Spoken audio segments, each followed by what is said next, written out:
бұл нацизмнің, бұл фашизмнің қалаға пайда болғанына кішкене тоқталып кетсем, өйткені бұның себебі әлдеқайда ертерек жатыр. Бірінші дүниежүзілік соғыс.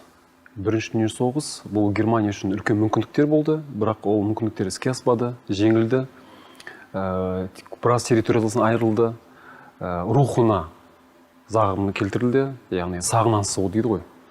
Неміс ұлтының ұлттық намыс тапталды деп айтуымызға болады. Гитлердің өзі сол соғыста ефрейтор шенде әскери қатарында болған болатын, жараланған. Сол кезден бастап бұл сол неміс ұлтының болашағы туралы ойлай бастады. Одан кейін соғыстан кейінгі жылдарда бұл кісі өздеріңіз білесіздер, пропагандамен айналысты, өзі үгіт насихат жүргізді. Сөйтіп жүріп, сыра бүлігі дегенді ұйымдастырды. Сыра бүлігі сәтсіз аяқталып, бұл кісі түрмеге түседі. 23 жыл түрмеге түседі, 24 жыл бұл кісіні 5 жылға соттайды.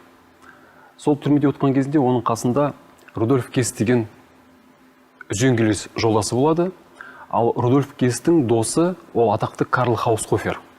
Бұл неміс геосаясатының негізін қалаған тұлғалардың бірі. Сол Карл Хаусхофер түрмеге Рудольф Гессті көруге барған кезінде соған атақты Фридрих Рацельдің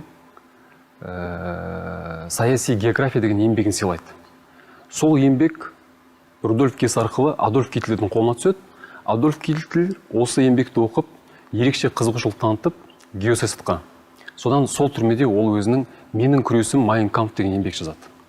Осы Майн кампф еңбегінен біз байқаймыз, бұл идеология қайдан шығып отыр.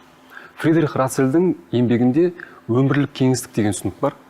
Әр ұлттың өзінің өмірлік кеңістігі болу керек, және әр ұлт ол өмірлік кеңістікті тек қана демографиялық қана емес, идеологиялық, саяси, экономикалық игеру керек.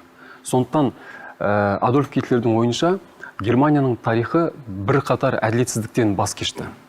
Яғни Германия 19 ғасырдың аяғында кеш бірікті, және толық біріккен жоқ.